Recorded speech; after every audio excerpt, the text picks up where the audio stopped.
Hello বন্ধুরা, আমি Sheikh গন্ডিল। IPL podcast episode নম্বর 15-এ আপনাদের সকলকে স্বাগত। আজকে আমার সঙ্গে আছে কর্ণজিৎ। আমরা আলোচনা করব কলকাতা নাইট রাইডার্স এবং চেন্নাই সুপার কিংসের ম্যাচ নিয়ে, অর্থাৎ গতকাল রাতের ম্যাচ নিয়ে, যেটা ইডেন গার্ডেন্সে হয়েছে।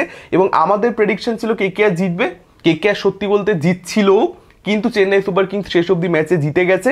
কলকাতা নাইট রাইডার্স কোথাও একটা গতকাল তো চোখ করেছে, কারণ পাওয়ার প্লের মধ্যে কর্ণজিৎ 62 রান বোধহয় সিএসকে ছিল প্রথম 6 ওভারে, এবং 5 উইকেট তারা হারিয়ে ফেলেছিল। ছিল বলতে দুবে, ব্রেভিস আর ধোনি তার কেরিয়ারের একদম শেষ ভাগে রয়েছে। ধোনিকে তুমি খুব বড় করে এই মুহূর্তে কাউন্ট করবে না। ব্রেভিস একমাত্র ফর্মে রয়েছে। শিবম দুবে খারাপ ব্যাটিং করেছে আমি বলবো না, আবার ভালো ব্যাটিং করেছে এই কথাও বলা যাবে না। খুব যে তাকে টাচে লেগেছে, খুব যে তাকে এক্সপ্লোজিভ লেগেছে অন্যান্য বছরের মতন এই বছর সেই জিনিসটা কিন্তু বলা চলে না। শিবম দুবে অ্যাকচুয়ালি যেটা প্রয়োজন ছিল ওই সময় দাঁড়িয়ে, আমার মনে হয় শিবম দুবে ছাড়া ডেলিভার করেছে। শিবম দুবের অনেকক্ষণ ছিল যে 100 স্ট্রাইকের নিচে ব্যাট করছে, কিন্তু আমার মনে হয় না চেজে এটা ম্যাটার করে আনটিল তুমি টিমকে জিতে আসছো। যদি হেরে যায় তখন সেটা নিয়ে প্রচুর আলোচনা সমালোচনা হবে, কিন্তু যদি টিম জিতে যায় তাহলে তুমি কি স্ট্রাইকের ব্যাট করেছো, কি করেছো। এবং আমরা শিবম দুবের ম্যাচুরিটির প্রশংসায় আসবো, কিন্তু তার আগে কোনো একটা কথা তুমি জানো, হয়তো তোমার সঙ্গে আমি আলোচনা করছিলাম এবং দর্শকেরাও অনেকে হয়তো জানবেন। অজিঙ্ক্য রাহানে কালকে প্রথম কেকেআর ক্যাপ্টেন যে শেষ 10 বছরে ইডেন গার্ডেন্সের রাতের ম্যাচে সে টসে জিতে ব্যাটিং নিয়েছে। কোনো কেকেআর ক্যাপ্টেন ব্যাটিং নেয়নি রাতের ম্যাচে, এবং সেই জিনিসটা গতকাল ঘটেছে। এবং কালকে এরকম একটা পরাজয় কেকেআরের, তো টস কি একটা ফ্যাক্টর হয়েছে, তুমি কি মনে করো?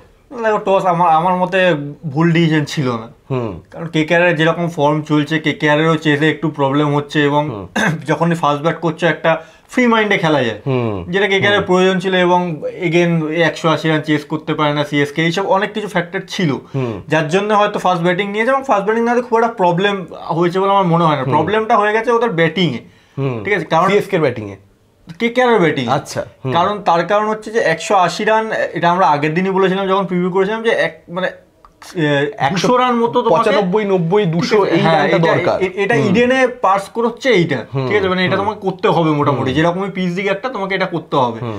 তো সেখানে কেকেআর কিছুটা ফেল করে যায়, এবং ফেল করার মেন রিজন হচ্ছে যখন রাহানে আর মনীষ পান্ডে ব্যাট করছিল।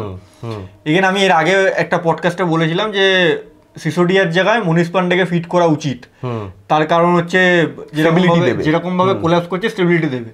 কালকে আবার হয়ে গেছে ওভার স্টেবিলিটি, কারণ যখন রাহানে ব্যাট করছে, রাহানে নিজে ওই খেলাটা খেলতে পারে যে স্টেবল খেলা, এবং তার সঙ্গে এসে ব্যাট করছে আবার মনীষ পান্ডে, যে ওরকমই ব্যাট করে। মনীষ পান্ডে বিশাল এক্সপ্লোসিভ ব্যাট করে দেবে এরকম ন্যাচারালি হয় না, মনীষ পান্ডের খেলাটা ওই রকমই।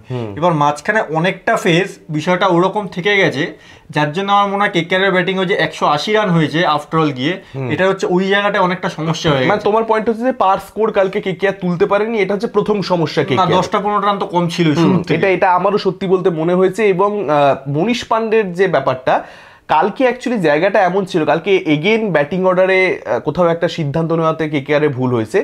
যে জায়গায় মনীষ পান্ডে কালকে ব্যাট করতে নামে, সেই জায়গায় রিঙ্কু সিংকে গতকাল পাঠানো উচিত ছিল, কারণ রিঙ্কু সিং কিন্তু কেকেআরের one of the best batsman এই মুহূর্তে।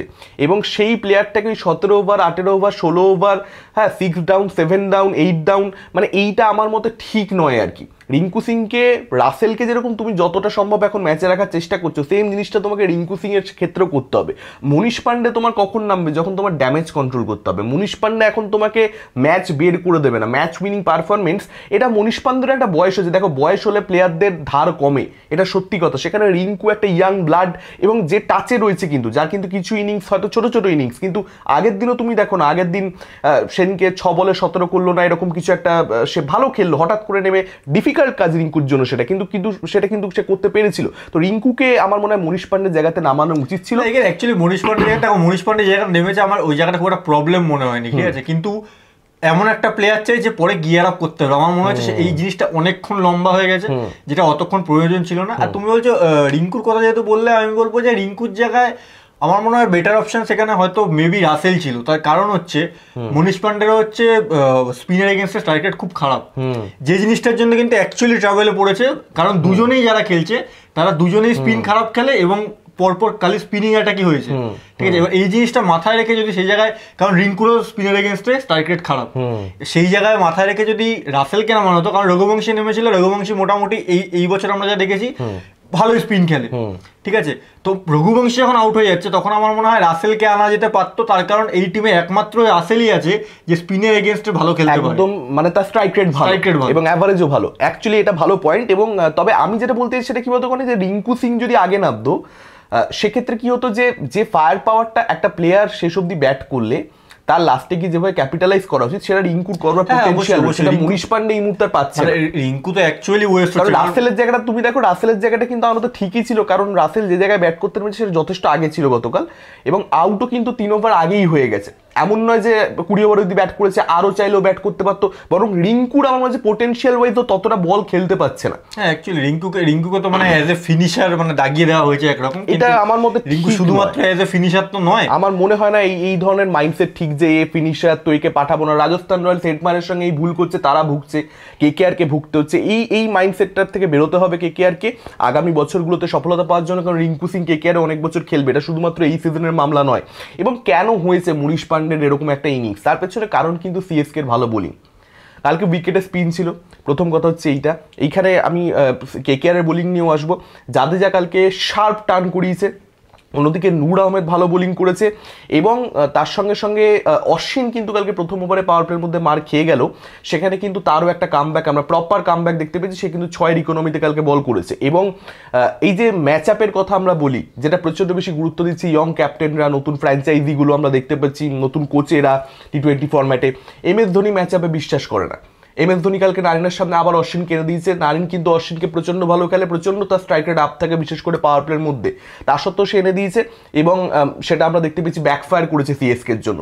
তো ম্যাচ আপে ট্রাস্ট করলেই ভালো বা ম্যাচ আপে ট্রাস্ট না করলেই ভালো, কোনো কিছুই কিন্তু ক্রিকেটে আসলে মানে একটা হয় না যে স্টেটমেন্ট বলে ক্রিকেটে কিছু হয় না, সেটা কালকে প্রমাণিত হয়েছে। দেখো MS ধোনির একটা যেটা বিষয় হচ্ছে, MS ধোনি যদি পাওয়ার প্লেতে কোনো স্পিনার ইউজ করে সেক্ষেত্রে MS ধোনি অশ্বিনকে ইউজ করবে সামনে যেই থাক, মানে এটা আমরা একটা মানে কাইন্ড অফ ফরম্যাট টাইপের আমরা দেখে আসছি। যেমন পাথিয়ানার হচ্ছে 13 ওভারের পর থেকে, মানে এটা কাইন্ড অফ একটা ফরম্যাট, মানে এটা নর্মালি ধোনি চেঞ্জ করে না, যখন ধোনি ক্যাপ্টেন্সি করে, একদম এটা দেখেছি আমরা। এবং কালকে যেরকম ভাবে জাদেজা বোলিং করেছে, যেরকম ভাবে কালকে নূর বোলিং করেছে, যেরকম তারা উইকেট থেকে হেল্প পেয়েছে, সেম জিনিসটা কিন্তু আমরা কেকেআর এর বোলিং এর ক্ষেত্রে দেখতে পেলাম না। কালকে কিন্তু কোথাও একটা কেকেআর এর স্পিনাররা, তুমি মঈন আলী, সে কিন্তু টার্নার, সে কিন্তু বল টার্ন করতে জানে যদি উইকেটে হেল্প থাকে। অ্যাকচুয়ালি মঈন আলী ফার্স্ট ওভারে ভালো টার্ন হয়েছে, তুমি যদি আশ্বিনের ফার্স্ট ওভার দেখবে অ্যাকচুয়ালি বোঝা গেছে যে এই পিচে তো ভাই স্পিন আছে, ঠিক আছে। এবং তুমি যদি মঈন আলীরও দেখো, মঈন আলীরও কিন্তু ফার্স্ট ওভারটা ভালো টার্ন করেছে। মঈন আলী একটা ওভারে মার খেয়ে গিয়ে মানে একটু অ্যাকচুয়ালি মানে রাহানের ক্ষেত্রেও জিনিসটা খুব টাফ হয়ে গেছে, কারণ ওর পুরো ম্যাচ আপটাই বিগড়ে গেছিল তখন, কারণ মঈন আলী 2 ওভার করাতে পারেনি, করাতে পারেনি একটা রকম ওভার। এবার সেই আফটার অল ঘুরে ফিরে যেটা নিয়ে আমরা বারবার ক্রিটিসিজম করেছি, সেই বোলিং এ একটা প্রবলেম হয়ে গেছে, রাসেলকে দিয়ে 3 ওভার বার করতে হচ্ছে। তুমি ভৈয়াবকে দিয়ে যদি তুমি মনে করো যে ভৈয়াবকে দিয়ে লাস্টে বোলিং করবে, যেটা আমরা লাইভেও বলেছিলাম, এটা সম্ভব নয়। মানে একদিন করে দিল ঠিক আছে, কিন্তু এটা হবে না, রোজ হবে না। তো ভৈয়াবকে শুরুতে আরেকটা ওভার বার করতে হতো। এবার সেখানেও একটা কথা বলা যায় যে চাইছিল যাতে উইকেট পড়ুক, তার জন্য হর্ষিত রানাকে আনা, হর্ষিত রানা এনে উইকেটও দিয়েছে, ভৈয়াবকে তখন ঢোকানো যেত না, মানে একটু ডিফিকাল্ট হয়ে গেছিল কালকে। যদিও অনেক বলছে মঈন আলী স্পিন পেয়েছে, কিন্তু আমার ব্যক্তিগতভাবে মনে হয়েছে যে গতকাল মঈন আলী মানে উইকেট থেকে যতটা হেল্প ছিল, তার যা পোটেনশিয়াল সেই অনুযায়ী সে বোলিং করতে পারেনি। এবং সুনীল নারিন তো কালকে বোলিং মানে সে হতাশাজনক পারফরমেন্স সুনীল নারিনের থেকে, কারণ সুনীল নারিন যে জায়গায় বল করতে এসেছিল এবং যেরকম সিএসকে প্রেশারে ছিল, সেখানে ব্রেভিজের মতন একজন ইয়ং ব্যাটসম্যান এত এক্সপিরিয়েন্সড একজন বোলারকে যদি এক হাত নিয়ে নেয়, সেটা কোথাও একটা ঠিক নয়। তো সেখানে গন্ডগোল হয়েছে যে সুনীল নারিন কোথাও একটা উইকেটের যে হেল্পটা ছিল সেটাকে ইউজ করতে পারেনি, এবং বরুণ চক্রবর্তী বরং আমি বলবো তার থেকে অনেকটা বেটার করেছে, যদিও সে যে খুব হেল্প পেয়েছে, স্পিন পেয়েছে সেরকম ব্যাপার নয়। না, লাইন লেন্থটা ঠিক। আমি আগের দিন বলছিলাম ইডেনে ওরা একটা মানে ইডেনেও একটু ভালোই করে, মানে বরাবরই এটা রয়েছে।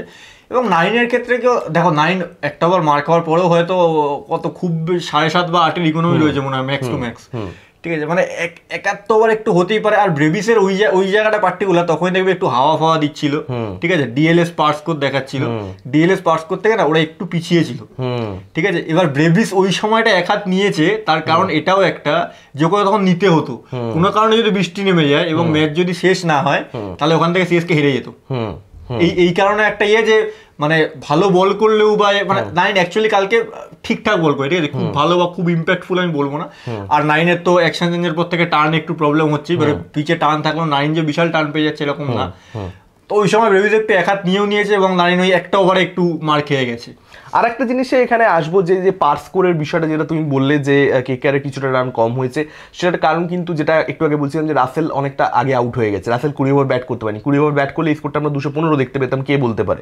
তো সেটার কারণ কিন্তু যেটা আমরা অ্যাকচুয়ালি গত পডকাস্টে যখন কেকেআর সিএসকে প্রিভিউ করছিলাম ম্যাচটার, তখনই আমি পরিষ্কার বলেছিলাম যে রাসেল যখনই ব্যাট করতে আসবে পার্থ রানা এবং নূরকে দিয়ে ধোনি অ্যাটাক করবে, এটাই হওয়া উচিত এবং সেই জিনিসটাই হয়েছে। এবং যেটা অদ্ভুত ব্যাপার ঘটেছে সেটা হচ্ছে যে নূর আহমেদকে অ্যাকচুয়ালি ধোনি কালকে অনেকটা হোল্ড করেছে। তার পেছনে কারণ হচ্ছে খালিলের যে আগের ম্যাচে 30 রান খেয়ে যাওয়া, এক ওভারে 30 না 32 কত খেলো, এবং সেখানে কোথাও একটা কে ডেথ করবে সেই ভরসার জায়গাটা ধোনির নেই আর কি অন্য কারোর প্রতি। এবং উইকেটে হেল্প রয়েছে স্পিনারদের জন্য দেখে সে সঙ্গে সঙ্গে নূরকে ব্যাক করেছে যে রাসেল যদি থাকে তাহলে নূর ট্রাভেল করতে পারে রাসেলকে, অন্য কেউ তো পারবে না, ফাস্ট বোলারদেরকে রাসেল খেয়ে দেবে। তো সেই জিনিসটা কালকে কোথাও একটা বড় করে সিএসকে কে ম্যাচে রেখেছে ধোনির এই বুদ্ধির প্রয়োগটা, যে ঠিক আছে নূরকে আমি রাসেলকে আগে আনছি না, আমি ডেথ করাবো নূরকে দিয়ে। এটা কিন্তু একটা ট্রিকি সিদ্ধান্ত ছিল যেটা ব্যাকফায়ারও করতে পারতো। অ্যাকচুয়ালি কালকের বেস্ট বোলিং অ্যাকচুয়ালি নূর করেছে। দেখো স্পিনারদের মধ্যে মানে ফাস্ট বোলার স্পিনার ছেড়ে তো অ্যাকচুয়ালি সবচেয়ে ভালো মানে শার্প বোলিং করেছে প্লাস টার্ন পেয়েছে হচ্ছে নূর। Deep impact. 18 নম্বর ওভারে এসে একটা স্পিনার বল করছে এবং সে মার খাচ্ছে না, এটা খুব রেয়ার। বিশেষ করে রাসেল যখন সামনে রয়েছে, যদিও রাসেলকে কিন্তু এই বছর একটু স্পিনের এগেন্স্টে দুর্বল দেখাচ্ছে, এটাও কিন্তু বলতে হবে। তার কিন্তু পা কাঁপছে এবং বল মানে সে কোনো মতে স্পিনারদের ওভারটাকে খেলে দিতে চাইছে, যাতে মানে নূরকে জাজ করতে গিয়ে আসলে রীতিমতো প্রবলেম মানে ও বেসিক্যালি রিড করতে পারছে না। ঠিক আছে, নূরের মতন বোলারকে রিড করা রাসেল কেন, এটা অনেক ব্যাটসম্যানের পক্ষেই টাফ, যাদেরকে আমরা খুব বড় ব্যাটসম্যান রেট করি। এবং পার্থ রানার ওভারটা নিয়ে এখানে আলোচনা করতে চাইবো, যেটা রাসেলকেও করলো এবং মার খেলো। পার্থ রানার মাইন্ডসেটটা আমি বুঝলাম না যে তোমার হাতে যখন অতগুলো মানে অত ভালো ইয়র্কার রয়েছে, অ্যাকচুয়ালি তুমি কেন স্লোয়ার করছো? ফার্স্ট ওভারটা তুমি যদি দেখো কন্টিনিউ কিন্তু পায়ে পায়ে বল করে গেছে, মানে ফার্স্ট ওভারটা অ্যাকচুয়ালি খুব ভালো। লাস্ট ওভারটাও মনীষ পান্ডেকে লাস্ট ওভার তো 6 রান খেয়েছে, 6 রান খেয়েছে, 6টা সিঙ্গেল, এবং সেখানেও কিন্তু ওই ধরনের বোলিংই আমরা দেখতে পেয়েছি। পার্টিকুলারলি রাসেলের এগেনস্টও কেন স্লোয়ার করতে গেল, কারণ আমার মনে হয় না স্লোয়ার, বিশেষ করে দেখো একটা আধা স্লোয়ার ভ্যারিয়েশন হিসেবে ঠিক আছে, কিন্তু রাসেলের মতন ব্যাটসম্যানের ক্ষেত্রে তার এত পাওয়া, তার যদি মিস হিটও হয় না, স্লোয়ার যদি সে পিক নাও করে তাহলেও সে মাঠের বাইরে পাঠিয়ে দেওয়ার ক্ষমতা রাখে। মানে স্লোয়ার করে খুব বিশেষ স্লোয়ার করে লাভ তাদেরই হয় যারা হচ্ছে টেকনিক্যালি অল্প করে খেলে, ঠিক আছে, বা মানে খুব একটা পাওয়ার দেয় না। রাসেল হচ্ছে এমনই যে বিশাল পাওয়ার দিয়ে দেয়, মানে তাতে মিস হিট হলেও আফটারঅল গিয়ে দেখবে তুমি 6ই হয়ে গেছে। আর বাউন্ডারি যে মানে সামনে বাউন্ডারি অনেকটা বড়, সাইডের বাউন্ডারি যে বিশাল বড় এরকম নয়, সাইডে একটু এদিক ওদিক লাগলে 6 বেরিয়েই যাবে আফটারঅল। আর আমার মনে হয় যে কালকে চেন্নাই সুপার কিংসের ক্ষেত্রে যেটা ম্যাটার করছে সেটা হচ্ছে ইয়ং টিম। মানে চেন্নাই সুপার কিংসের যে আগের টিমটা খেলছিল, মানে যাদেরকে দিয়ে শুরু করেছিল রাচিন অ্যান্ড অল, সেই টিমটা খেললে কালকে মানে হয়তো হেরে যেত তারা। কারণ ইন্টেন্ট, ল্যাক অফ ইন্টেন্ট, যেটার কথা আমরা সিএসকে এর এই গোটা সিজন জুড়ে বলে গেছি এবং সকলে বলেছে যে lack of intent, Chennai Super Kings যেন জিততে নামছেই না, সেই ইন্টেন্টটা গতকাল দেখতে পাওয়া গেছে। এবং গতকাল যেন চেন্নাই সুপার কিংস নয়ই, তারা যেন কোথাও একটা পাঞ্জাব হয়ে গেছে, বা তারা যেন কোথাও একটা হায়দ্রাবাদ হয়ে গেছে, যে উইকেট পড়লে পড়বে, ভারমে যায়, আমরা মারধর দিয়ে খেলবো। কারণ তুমি দেখো শুধুমাত্র ইয়ং ব্যাটসম্যানদের, এটাকে শুধুমাত্র ইয়ং ব্যাটসম্যানদের ইনকামিং সেটাকে দিয়েও ব্যাখ্যা করা যায় না বা অ্যাড্রেস করা যায় না। তার কারণ কালকে হঠাৎ করে একটা নতুন ছেলেকে ডেবিউ করে দেওয়া হচ্ছে, সেই ছেলেটি 10 বলে 31 করে দিচ্ছে, 300 স্ট্রাইক রেটে ব্যাটিং করে দিচ্ছে, এবং অ্যাকচুয়ালি কিন্তু আমার এই ছেলেটিকে আয়ুষ মাত্রার থেকে অনেক বেশি বেটার লেগেছে। তোমার কি মনে হয়? দেখো অ্যাকচুয়ালি আমি সম্ভবত এর আগে যে পডকাস্টটা করেছিলাম ফ্লেমিং এর অকশন এরিয়া নিয়ে, সেটাতে আমি বলেছিলাম যে সিএসকে একটা প্লেয়ারের অভাব রয়েছে যে 180-200 স্ট্রাইক রেটে খেলবে, ঠিক আছে। এবার এই জিনিসটা কালকে আমরা দুজনের ক্ষেত্রে দেখতে পেয়েছি, এক ব্রেভিস, 2 হচ্ছে উর্ভিল প্যাটেল, ঠিক আছে। এবার যখন এই জিনিসটা হচ্ছে তুমি দেখো আফটারঅল কিন্তু ম্যাচ জিতে গেছে সিএসকে, একদম এই জিনিসটার প্রয়োজনই এখন যেভাবে আইপিএল হচ্ছে সেইভাবে। 1 নম্বর। 2 নম্বর হচ্ছে উর্ভিল প্যাটেল শুরুতে যে ইনিংসটা খেলে দিয়ে যায়, তারপর সিএসকে কখনো ম্যাচ থেকে বেরোয়নি।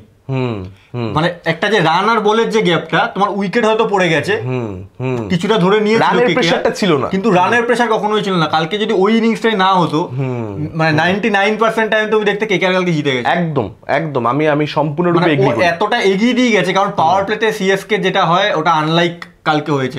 কালকে যে জিনিসটা হয়েছে ওটা সিএসকে কোনোদিন না, এতগুলো উইকেট পড়ে না, এরকম রানও ওঠে, ঠিক আছে। 62 রান 60 পার করেছে বোধহয় এই সিজনে একবার, এর আগে এবং কালকে বোধহয় হাই স্কোর ছিল, একবার 60 করেছিল 6 ওভারে, সেটা বোধহয় মুম্বাইয়ের ম্যাচে যেখানে ঋতুরাজ খুব ভালো খেলেছিল, চিপকে খেলা হয়েছিল, তারপর বোধহয় গতকাল 62 হয়েছে। এবং যেটা আমি বলতে চাচ্ছিলাম যে শুধুমাত্র ইয়ংস্টার নয়, তুমি দেখো জাদেজাও যখন কালকে পাওয়ার প্লেতে ব্যাটিং করছে সেও কিন্তু অনেক বেশি চালিয়ে খেলবার চেষ্টা করছে, কারণ এখানে এটা খুব ক্লিয়ার ছিল যে তোমাকে যদি এখানে রান করতে হয় মানে অনেকটা রান তোমাকে পাওয়ার প্লেতে তুলে রাখতে হবে, তার কারণ তারপরে স্পিনাররা আসবে, অটোমেটিক্যালি ডাউন হবে, যেটা আমরা অলরেডি ফার্স্ট ইনিংসে একবার দেখে নিয়েছি।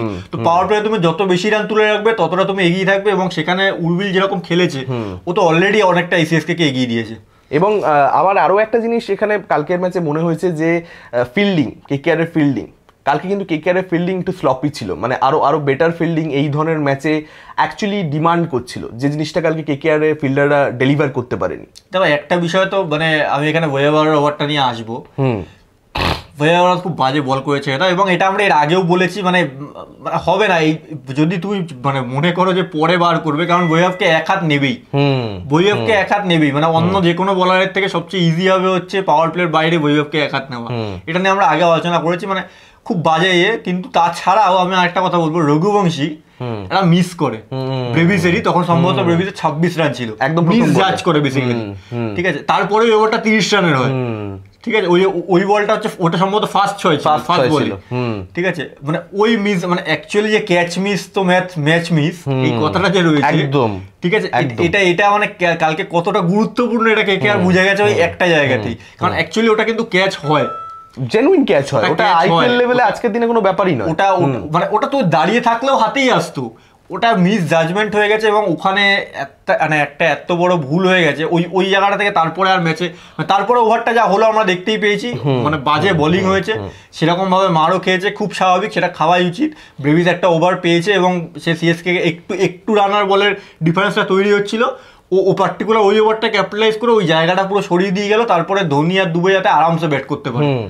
মানে কালকে বৈভব অরোরা দেখো একটা হচ্ছে ক্যাচ মিস তো ঠিক আছে, কিন্তু বৈভব অরোরা কালকে যেরকম ফুল টস দিয়ে গেল, বাজে প্যাথেটিক বোলিং, মানে এখানে কেকেআর কে ভাবতে হবে যে এই যে বোলাররা যারা ধরে না দীপক চাহার, ঠিক আছে, একে ধোনি ইউজ করেছে বলে দীপক চাহার, এটাই সত্যি কথা, তুমি যখনই এই ধরনের বোলারকে তুমি বাইরে আনবে মানে পাওয়ার প্লের বাইরে, তুমি হয়তো কিছু ম্যাচে বেঁচে গেলেও কিন্তু কিছু ম্যাচে এমন মার পড়বে না যে মারে কিন্তু তোমার একদম ম্যাচ নিয়ে চলে যাবে। এবং কালকের ম্যাচটা ওইরকমই ছিল, 180 রানের ম্যাচে একটা 30 রানের ওভার মানে ম্যাচ মানে অনেকটা গন হয়ে যাওয়া, একদম দেখো 180 আজকের দিনে ইডেন গার্ডেন্সে, যেটা প্রথমেই তুমি বললে পার্স করে থেকে কম কেকেআর তুলেছে, তারপর যদি এক ওভারে 30 বেরোয়, ইট ওয়াজ টু মাচ, মানে 15, 16, 17 ওভারও বুঝতে পারা যায়, তারপরে হয়তো ম্যাচে ফেরা যায়, কিন্তু 30-এর ওভার আর যেরকম বোলিং করে, একটা হয় যে ভালো বোলিং হয়েছে তারপরে ব্যাটসম্যান আউট প্লে করে, যেটা আগের মঈন আলীর ক্ষেত্রে হয়েছে যে চেঞ্জেস করেছে, চেষ্টা করেছে, তারপর রিয়ান পরাগ আউট প্লে করেছে নিজের ব্রিলিয়ান্স দিয়ে, সেই জিনিসটা কিন্তু ব্রেভিস কিন্তু কালকে যে ইনিংসটা খেলেছে মানে সেটার একটা বড় করে ক্রেডিট, ডেফিনেটলি ব্রেভিস খুব ভালো খেলেছে, দেখতে খুব ভালো লেগেছে ইন্টেন্ট, কিন্তু বৈভব অরোরাকে কিন্তু থ্যাঙ্কস জানানো উচিত ব্রেভিসের, কারণ যেরকম বোলিং হয়েছে ওই বোলিংয়ে বোধহয় যে কোনো ফর্মে থাকা ব্যাটসম্যান সে 6ই মারবে, 6 ছাড়া অন্য কোনো অপশন ছিল না, সেম তুমি ওই জায়গায় যদি ব্রেভিসের জায়গায় রাসেলকে বসিয়ে দাও, রাসেলও একই জিনিস করত। এবং আমার মনে হয় যে কমপ্লিট বোলার খোঁজার দিকে কোথাও একটা মন দিতে হবে, যে কোনো ফেজে বল করতে পারবে, একটা 20 ওভারের ম্যাচে পাওয়ার প্লে হোক, যেরকম তো হর্ষিত রানা কেকেআরের জন্য যেটা ডেলিভার করতে পারে, সেই জিনিসটা কিন্তু কোথাও একটা বৈভব অরোরার মধ্যে মিসিং, এবং শুধুমাত্র সুইং 128-এ 130-এ 132-এ এটা দিয়ে কিন্তু আইপিএলে বেশি বছর লাস্ট করা এটা ডিফিকাল্ট, এই জিনিসটা কোথাটা বৈভব অরোরাকে বুঝতে হবে। আমি জানি কেকেআর এর ফ্যান্সরা এই মুহূর্তে বৈভব অরোরাকে খুবই খিস্তি খাস্তা দিচ্ছে, দেখো বৈভব অরোরা অ্যাকচুয়ালি তো ও যতক্ষণ সুইং পায় ও ভালো বল করে, আমি খারাপ বলবো না, সুইং পেলে ভালো, কিন্তু এখানে রাহানেকেও একটা ডিসিশন নিতে হবে যে যদি আমি বৈভবকে খেলাচ্ছি তাহলে আমি ওর একটা ওভার করিয়ে পাওয়ার প্লেতে ছেড়ে দেবো না, ও পাওয়ার প্লেতে যখন বল করছে ফার্স্ট ওভার রান কম খেয়েছিল, তাহলে ওকে আর এক ওভার ব্যাক করো, উইকেট দিতে পারে বা অন্তত ওভারটা বেরিয়ে যাবে একটা, তুমি যখন রাসেলকে আনছো সেই লাস্টে বাধ্য হয়ে মঈনকে বল করাতে পারোনি বলে, বৈভবকে বল করাতে পারোনি বলে তোমার হাতে অপশন নেই, তখন তোমাকে বৈভবের ওভার বার করে রাখতেই হবে। আর যদি এরকমই হয় যে না আমি একটা প্লেয়ারকে এরকম ভাবে দেখছি যে 2 ওভার বল করতে পারবে পাওয়ার প্লেতে, 2 ওভার ডেতে বল করতে পারবে, তাহলে আমাকে বৈভব অরোরার জায়গায় অন্য কোনো অপশন দেখতে হবে, সেক্ষেত্রে চেতন সাকারিয়া মেবি একটা অপশন হতে পারে।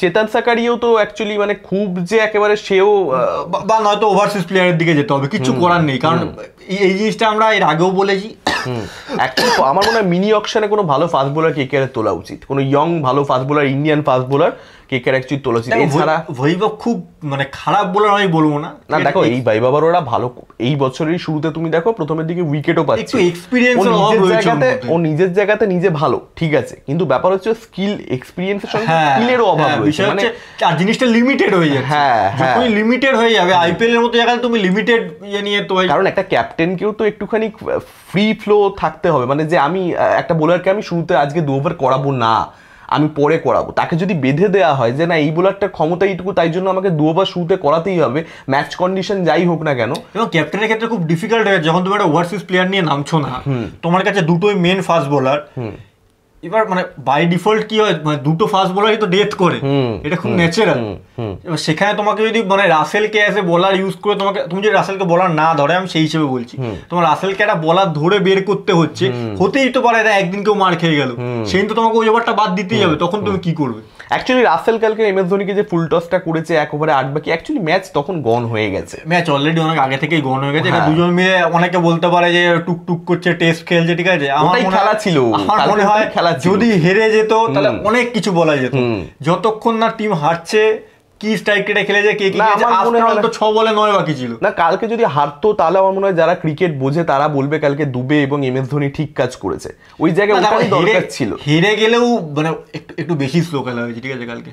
না দেখো আমার মনে হয় না, আমার মনে হয় ঠিকই ছিল কালকে, মানে কারণ ওটাই ডিমান্ড ছিল, কারণ একবার যদি একটা উইকেট পড়ে যায় তখন কিন্তু সিএসকে সঙ্গে সঙ্গে তুমি দেখতে যে ধরে নাও কথা আমি বলছি 150-এ একটা উইকেট পড়লো দুবে বা ধোনি কারুর, সঙ্গে সঙ্গে তুমি দেখতে 165 টিম বান্ডিল হয়ে যেতে পারতো।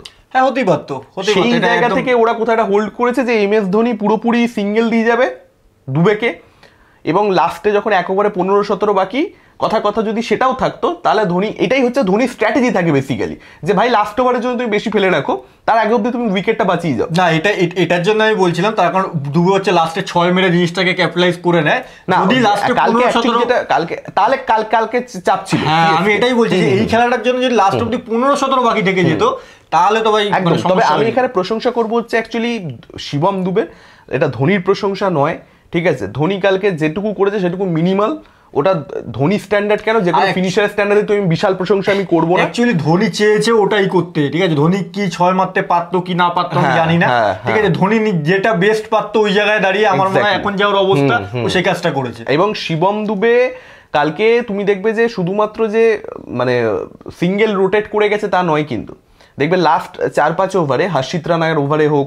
মানে ও কিন্তু একটা করে বাউন্ডারি 4 হোক 6 হোক বের করতে থেকেছে, যেটা কিন্তু প্রেশার কন্টিনিউয়াসলি রিলিজ করতে থেকেছে এবং KKR এর দিকে মোমেন্টাম কোনোভাবে শিফট করতে দেয়নি। তো কালকে শিবম দুবের ইনিংসটা আমি মনে করি চেন্নাই সুপার কিংসের সাথে অনেক বড় ইনিংস খেলেছে, অনেক ডিস্ট্রাকটিভ ইনিংস খেলেছে, কিন্তু টপ 3-র মধ্যে একটা ইনিংস কালকে শিবম দুবের ইনিংসটা থাকবে। কারণ আমি শিবম দুবেকে কিন্তু অনেক, তুমি মনে আছে তুমি কোনো একটা পডকাস্টে বলছিলে যে শিবম দুবে এই বছর ম্যাচুরিটি দেখাচ্ছে, যেটা ওর থেকে এক্সপেক্টেড নয়, কারণ চেন্নাইয়ের ব্যাটিংটা এরকম, এবং কালকে কিন্তু চেন্নাইয়ের ব্যাটিং দুর্বলতা এইটা সেইটা ডেফিনেটলি কালকে নিড ছিল বলে, কালকের যে খেলাটা এটা কিন্তু শিবম দুবের খেলা নয়, কিন্তু ও কিন্তু কোথাও একটা ভার্সেটালিটি এখানে দেখাচ্ছে, মানে এই বছর কিন্তু দুবের আমি, কারণ একটা প্লেয়ারের যখনই তুমি দুটো গিয়ার দেখতে পাবে, 2 ধরনের ম্যাচ, যখন প্রচুর রান দরকার আস্কিং রেট হাই, আর যখন আস্কিং রেট কম কিন্তু উইকেট নেই, তোমাকে হোল্ড করতে হবে, উইকেটে টিকে থাকতে হবে, এই 2 ধরনের গিয়ার যে ব্যাটসম্যান দেখাতে পারে তারা কিন্তু লম্বা রেসের ঘোড়া হয়, এবং শিবম দুবের কিন্তু পা নড়ে না, যেটা নিয়ে আমাদের প্রচুর ক্রিটিসিজম রয়েছে, কিন্তু তারপরও তার লিমিটেড পোটেনশিয়াল নিয়ে সে কালকে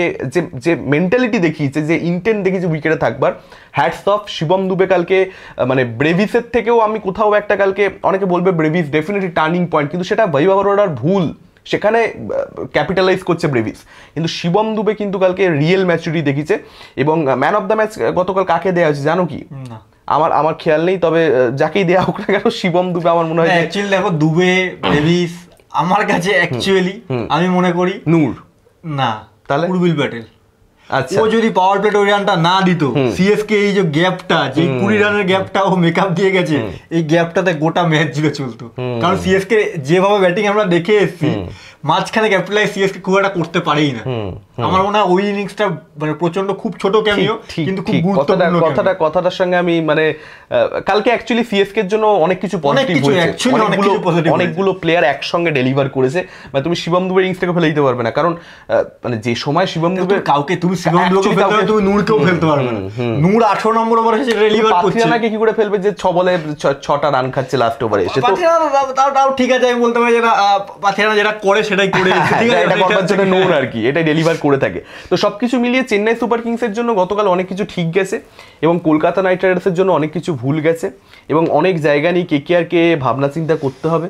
যদি এবছর প্লে অফসের ঘোড়া মোটামুটি আর তো মনে হচ্ছে এটা অনেক আগে থেকেই খুব ক্লিয়ার ছিল। কর্ণজিৎ আর আমরা দুজনেই বলেছিলাম যে এবছর কেকেআর এর প্লে অফ হবে না, এইভাবে খেলে প্লে অফ হওয়া যায় না, এটা খুব খুব স্বাভাবিক। কেকেআর খারাপ লাগতে পারে কেকেআর ফ্যানদের, কিছু করার নেই। কেকেআর ফ্যান্সরা এক্সপেক্ট করছিল যে পরপর সবকটা জিতবে, ইজি ম্যাচেস হবে। অ্যাকচুয়ালি সিএসকে ম্যাচ জিতবে তো দেখো আমরাও ভেবেছিলাম, কিন্তু চেন্নাই সুপার কিংসের কাছে অ্যাকচুয়ালি হারা উচিত ছিল না, বিশেষ করে যেরকম সিচুয়েশন তৈরি হয়ে গেছিল। তো কেকেআর ফ্যানদের জন্য এটা খুব খারাপ এবং হতাশাজনক, এরকম একটা জায়গা থেকে ম্যাচ হেরে যাওয়া এবং টুর্নামেন্ট থেকে হতাশা হওয়া উচিত না, কারণ মানে অনেক অনেক সব জিতলেও অনেক যদি কিন্তুর বিষয় ছিল অনেক কিছু, এবং যেভাবে খেলেছে তাতে আফটারঅল প্লে অফসে গিয়ে যখন জিটিকে ফেস করতে হবে বা মুম্বাইকে ফেস করতে হবে, আমার মনে হয় না যে কেকেআর পারবে। একটা জিনিস কর্ণজিৎ যেটা আমি দেখছি কেকেআর এর ফ্যানরা খুব রাগারাগি করছে রাহানের ক্যাপ্টেন্সি নিয়ে। গতকাল দেখো বৈভবের যে বোলিং চেঞ্জটা ওটাকে নিয়ে তো একটা প্রবলেম হয়েছে, ঠিক আছে, রাসেলকে অনেকটা পরে আনা, এগুলো নিয়ে আমরা সমালোচনা করেছি এবং সমালোচনা হওয়াই উচিত, কিন্তু আমার মনে হয় রাহানে কিন্তু কালকে খারাপ ক্যাপ্টেন্সি করেনি যেটার জন্য গালাগালি খেতে হবে আর কি। কারণ তুমি দেখো যখন উইকেট পড়ে গেছিল অনেকগুলো পাওয়ার প্লের মধ্যে, ও কিন্তু টানা নারিনকে এবং বরুণকে দিয়ে করিয়ে গেছে, যারা কেকেআর বেসিক্যালি উইকেট টেকার, ভালো বোলার, ইম্প্যাক্টফুল বোলার, তাদেরকে দিয়ে কিন্তু কন্টিনিউ করেই গেছে। দেখো রাহানের ক্যাপ্টেন্সির আমি একটা জায়গাতেই মানে বলবো যে ওই বৈভবের জায়গা আর রাসেলকে ওরকম জোর করে ইউজ করো, মানে যদি রাসেলকে ইউজ করো তাহলে আগে ইউজ করো। পাওয়ার প্লেতে করিয়ে দিতে পারে, হ্যাঁ পাওয়ার প্লেতে রাসেলকে না করালেও বলুন বৈভবকে তো অবশ্যই করানো উচিত ছিল আরেকটা ওভার পাওয়ার প্লেতে, ঠিক আছে। এছাড়া বাকি ক্যাপ্টেন্সিতে খুব বিশেষ, মানে যখন আমার পাওয়ার প্লেতে 5 উইকেট পড়ে গেছে, মানে তখন বরুণ নারিনকে আমি কন্টিনিউ করবো, এটাই খুব স্বাভাবিক। এবং তারপরে হর্ষিতকে দেশের জন্য বাঁচিয়ে না রেখে হর্ষিতকে আগে এনেছে, সেটাও স্বাভাবিক, কারণ তুমি তখন চাইছো যে উইকেট যত অ্যাজ আর্লি এজ পসিবল যদি আমি উইকেট নিই, কারণ মানে ওই রান আর বলের গ্যাপ তো নেই যে আমি ওইখানে যে রান চাপিয়ে দিয়ে হারিয়ে দিতে পারবো, সেটা হবে না, তাহলে আমার উইকেটই লাগবে। তো আমার মানে খুব খারাপ ক্যাপ্টেন্সি, মানে খিস্তি খেতে হলে এখানে খিস্তি দিতে হলে বইয়াওয়ারে খিস্তি দিতে হবে এরকম ডাল বোলিং করার জন্য, ঠিক আছে। বাকি তো ক্যাপ্টেনকে কিস্তি করে লাভ নেই, মানে ক্যাপ্টেন ঠিকই আছে। আর মানে ওই রাসেল আর এই জায়গাটা, মানে এই জিনিসটা অ্যাকচুয়ালি অনেকদিন ধরেই ঘটছে, ঠিক আছে। এবার এটা রাহানের প্রবলেম না ম্যানেজমেন্টের প্রবলেম না কে কি, এটা আমরা জানি না, ঠিক আছে। যদি এইটার জন্য কেউ কিস্তি করে স্টিল ঠিক আছে ভাই, করা যেতে পারে, কারণ এই জিনিসটা একদিন না পরপর ঘটছে, মানে জোর করে যখন আর কেউ নেই তখন রাসেল আছে, এরকম একটা বিষয়, ঠিক আছে। মানে বলা হিসেবে তুমি ট্রিটই করছো না একটা যে বল করতে পারে তাকে, বিশেষ করে যখন দরকার হয় উইকেট এসে আসছে, উইকেট দিচ্ছে, পার্টনারশিপ ব্রেকার, তাকে হয়ে গেল, মানে তার উইকেট দরকার, মানে ওই সোনার ডিম পাড়া হাঁসের মতন আর কি, ঠিক আছে। যখন প্রয়োজন হয় তখন ইউজ করবো, নাহলে ওই বেশি ডিম দিতে গেলে যদি আবার হাসি মুড়ে ওই জন্য হাসি ইউজই করা হয়, এরকম টাইপের। আর একটা যেটা আমার কালকে খুব খারাপ লেগেছে সেটা হচ্ছে, দেখুন একটা সিম্পল কথা, যে একজন ব্যাটসম্যান সে ব্যাট করতে আসে রান করবে বলি, সে ব্যাট করতে আসতে 6-4 মারবে বলি, সেখানে বরুণ চক্রবর্তী কালকে দেখছি ব্রেভিসকে সেন্ড অফ দিচ্ছে। এবার এটা নিয়ে আমি কর্ণিত তোমার মতামত জানতে চাইবো। মানে দেখো একটা হয় অ্যাগ্রেশন, কালকে তুমি দেখবে বুলবিশ পাটেলের উইকেট নেওয়ার পরবর্তীতে হর্ষিত রানও অ্যাগ্রেশন দেখিয়েছে এবং সেও বলেছে যে আমি এখানে আছি, ঠিক আছে, যখন আমি আছি তখন টেনশন, কীরকম একটা অ্যাটিটিউড, এবং সেটা আমার মতে একদম পারফেক্ট। একটা ফাস্ট বোলার ওই ধরনের অ্যাগ্রেশন থাকা উচিত, সেটা এক জিনিস যে অ্যাগ্রেশন, আরেকটা হচ্ছে send of, proper send of. Send of আমার মতে যদি সামনের ব্যাটসম্যানটা কিছু না করে, একটা এটাকে জেন্টেলম্যানস গেম বলা হয়, সেটার একটা রিজন আছে কেন ক্রিকেটকে বলা হয়, কেন ফুটবলকে বলা হয় না। তো সেইটাকে আমার মনে হয়, সেই ফ্যাক্টটাকে আমার রেসপেক্ট করা উচিত, যে অ্যাগ্রেশন তুমি দেখাতে পারো, aggression is a different thing, এবং সেন্ড অফ দেওয়া ওটা আমার মনে হয় যে কোথাও একটা লিমিটটাকে ক্রস করে ফেলা। বা ধ্রুব রাঠি যেটা করছে প্রিয়াঙ্ক সারিয়ার সামনে গিয়ে, ওটা আমার মনে হয় ধ্রুব রাঠি, ও আচ্ছা কোন রাঠি যেন নামটা, ছেলেটার যেন কি, দিগ্বেশ রাঠি, ওই ডি থেকে ধ্রুব দুইয়ের, ঠিক আছে, ওটা কোনো ব্যাপার নয়। তো ওটা বেসিক্যালি মানে আমার মনে হয় যে করা উচিত না, ওটা একটুখানি কোথাও একটা লিমিট ক্রস করে ফেলা। দেখো অ্যাকচুয়ালি মানে আমার কাছে খুব একটা মানে ঠিক আছে ভাই, মানে করেছে অ্যাকচুয়ালি। যদি এটা আবেশ খানের মতন কেস হতো, তুমি কিছুই করোনি, নন স্ট্রাইক এন্ডে দাঁড়িয়ে রয়েছো, ঠিক আছে, তাও তুমি হেলমেট ছুঁড়ে মাঠে ফেলে দিচ্ছ, তাহলে আমি বলতে হ্যাঁ শান্ত প্লেয়ার, যে মানে আজ রাহানেকে গিয়ে কেউ এরকম করে, হ্যাঁ, ঠিক আছে, সেটাই হচ্ছে ব্যাপার। যে সুন্দর খেলছে মানে শান্তভাবে খেলছে তাকে করা উচিত না, কিন্তু হ্যাঁ এগুলো হতেই মানে মাঠে নামলে ভাই এটা লুডু খেলা হচ্ছে না, মাঠে নামলে এগুলো একটু একটু হবে। এর আগে আমরা হাসিতে অনেকেও দেখেছি ফ্লাইং কি সেই নিয়ে অনেক ইয়ে হয়েছিল, দিগ্বেশ তো কন্টিনিউ করেছে, দিগ্বেশের ফাইন হয়েছে, কিন্তু ওটা সেলিব্রেশন কাইন্ড অফ, ঠিক আছে, ও মানে এমনি করে, তাতে যে ব্যাটসম্যানকে বিশাল কিছু দেখাচ্ছে এরকম না, মানে ওটা করেই এরকম। ঠিক আছে, এগুলো একটু আধটু হতে পারে। দেখো, একটা হচ্ছে যে তুমি উইকেট নিলে তুমি এরকম ভাবে লিখলে, ঠিক আছে, আরেকটা যে প্রিয়াংশের পাশে গিয়ে গায়ে গা লাগিয়ে বলছে এই দেখ তোর নোট। না, ওটার ক্ষেত্রে কেসটা ছিল প্রিয়াংশের বন্ধুত্ব রয়েছে, হ্যাঁ ওইটার জন্য বন্ধু এবং ইচ্ছা করে ওটার জন্য একটা ব্যাপার ছিল। তবে বরুণের কেসটা সেটা নয়। আমার মতে ঠান্ডা মাথার যারা প্লেয়ার, যারা ভদ্রসভ্যভাবে ক্রিকেট খেলতে এসেছে, ব্যাট করছে, ব্যাটসম্যান মারবে, এটাই খুব স্বাভাবিক ব্যাপার। এবং তাতে তোমার ওই মুহূর্তে রাগ হতে পারে কারণ তোমার টিম হারছে এবং তুমি অ্যাগ্রেশনটাকে দেখাতে পারো, কিন্তু আমার মতে এরকম এরকম এরকম এরকম করা উচিত নয়। তার কারণ কালকে ব্রেভিসকে তুমি মাঠের বাইরে পাঠিয়েছো, তোমার টিমকে Chennai Super Kings knock out করে দিয়েছে। তো কেকেআর তো এবারে প্লে অফের বাইরে। আমার মনে হয় মিস্টার বরুণ চক্রবর্তী এটা মাথায় রাখা উচিত। আপনাদের এই আলোচনা কীরকম লাগলো এবং আপনাদের কি বক্তব্য? কোথায় কেকেআর গতকাল হারলো, কি ভুল তারা করেছে, চেন্নাই কি ঠিক করেছে এবং কোথায় চেন্নাই জিতলো, যাবতীয় আপনারা আপনাদের মতামত কমেন্ট করে আমাদেরকে জানাতে পারেন। এই পডকাস্টটা এনজয় করলে অবশ্যই একটুখানি লাইক করে দিন এই ভিডিওটাতে, সাবস্ক্রাইব করে দিন আমাদের চ্যানেলে নতুন হলে, এবং বন্ধুদের সঙ্গে শেয়ার করে দিন যারা কেকেআরের ফ্যান এবং যারা সিএসকের ফ্যান, যারা আইপিএল দেখতে ভালোবাসে, যারা ক্রিকেট দেখতে ভালোবাসে, যারা ক্রিকেট দেখে, যাদের সাথে আপনাদের ক্রিকেট নিয়ে আলোচনা হয় যে কালকে সিএসকে কি ভুল করলো, কেকেআর কি ভুল করলো, তাদেরকে ভিডিওটা পাঠিয়ে দিন, তারপর ডিবেট এগিয়ে নিয়ে যান। কারণ বেঙ্গলে এরকম চ্যানেল বেশি নেই। এইটাই হচ্ছে আমাদের ট্যাগ লাইন, এটাই হচ্ছে আমাদের ইউএসপি। ঠিক আছে, thank you, tata, love you all.